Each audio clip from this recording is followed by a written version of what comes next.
Please follow Sporanchi.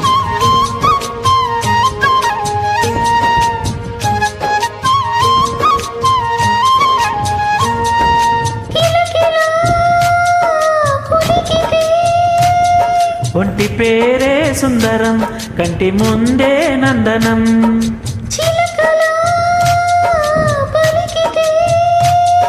ఉండిపోదా సంబరం గుండె కాదా మందిరం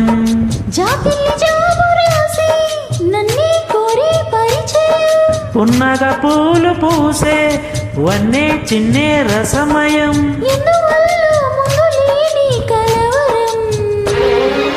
అదిరిపడిన పెదవికేంటి అర్థం చూసి అధర కాగితం నీ మధుర సంతకం అధర కాగితం మధుర సంతకం తుప్పెడు గుండెను తడితే దాని తప్పుడు పేరు సంగీతం కుప్పున మల్లెలు పెడితే అది చప్పున రమ్మని సంకేతం. Thank you. Please join.